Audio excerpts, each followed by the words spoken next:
Hello, everybody. Welcome back once again to the High School Sports Beat. I'm Dave Yates. It's time now for the High School Notebook, and that means it's time for Matt Trabold to join. Matt, thanks for joining us once again. Thanks for having me on. Hey, it's always nice when some of the big colleges in the area to get together. We recently had UB taking on Syracuse, and a nice local connection in that one as well. Absolutely. What a game. I mean, former University prep star Jeenathan Williams certainly had a notable sophomore year last season for UB men's hoops, but this season he has been a whole higher level of beast. Started all but one game for the squad in 2019-2020, while also being the second leading scorer. And here in 2020-2021, he entered the week one of just 5 players in the country, along with Luka Garza, who is a big National Player of the Year contender. Jeenathan Williams, very good as well. Averaging 20 or more points while also being top 80 nationally in rebounding. So obviously he is having a season, and he is really showing recently in the game you talked about as well. So this junior year of his has also seen him be the fastest player in program history to 100 points in a season since 1996. The 6'5" wing so far this year has just about doubled his rebounding average from last season and is currently shooting over 42% from deep after around 32% as a sophomore. So he's getting better shooting efficiently wise. He showed out at Syracuse last weekend. You mentioned it a second ago. That included scoring 10 points before the game was even. 4.5 minutes in, Williams ended with 19 points, 50% shooting, 7 boards, 4 helpers. If you ask me, it's a pretty safe bet that UB does better than 4th in the MAC, like they were ranked in the official preseason poll. So you always like to see those local kind of teams play each other because you want to see that, because a lot of times they have kids from around here. So SU and UB, and it was a classic. SU ended up pulling it out in overtime with a big second half comeback. It was a classic.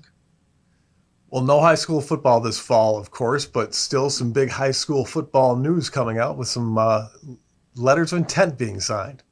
Yeah, so an early signing period for NCAA Division I sports came around December 16 through 18, and that Wednesday was an especially notable day when it comes to Section 5 football players signing to their soon-to-be college football homes. East running back and national 4-star recruit Seven McGee signed a 2020 Pac-12 champ, Oregon, to become the first RCSD Rochester City School District football student athlete to sign to a Power 5 program since Edison Tech's Jason Colson, to West Virginia, the Mountaineers in 2001. He was a running back as well. Schools like USC, Oklahoma, the Florida Gators also recently showed interest in Seven, so obviously a very big recruit there.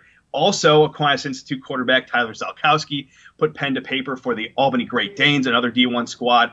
That same day, the 2018 state champion said he was down to the Danes in Lafayette for where he'd bring his quarterbacking services at the college level. Former AQ players Damon Burton and Tyson Foster. They are currently on the Albany squad. Tyler referenced the style and type of offense as one reason he chose them, those Danes. The other current Section 5 football student athletes are participated in that signing day, that particular day of it, were Victor running back Rashawn Baker to Bucknell, Iron Dakota offensive tackle Rowan McGuinn to UB, and Pittsburgh offensive lineman Andrew Bonani to Colgate. All right, outstanding. Now, some guys, of course, you're going to a D1 school. You're hoping it might lead to an NFL career, and we've got one guy from Section 5 who's going to take that dip that's coming up for the draft. Earlier this season, we talked in the show about Fairport Red Raider and Wyoming walk-on, turned star Arkansas State deep snapper, long snapper. There's a lot of different ways you can call that position. It's very niche, very interesting, and very important to the college game and also to the NFL game. Just look at Reed Ferguson with the Bills and obviously many of his counterparts across the NFL. So Seth Cotton, he was Phil Steele, first team All-Sun Belt Conference last season, and the same outlet named him preseason conference. Second team coming into the 2020 season, also named the 20-man preseason 2020 watch list for the Patrick Manley Award for the top long snapper in FBS. In the last week, Seth declared for the 2021 NFL Draft. It'll be very interesting to see what happens in the spring and the summer with that. Hopefully he finds himself on an NFL roster.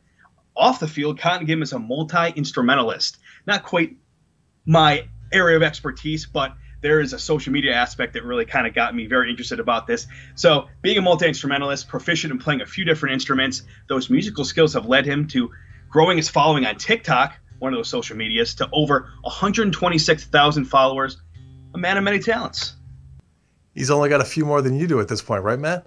I don't have very many. You're getting there, buddy. You're getting there. Hey, great stuff, man. Always a pleasure. We'll see you again next week. Take care. We're back with more of the High School Sports Beat right after this.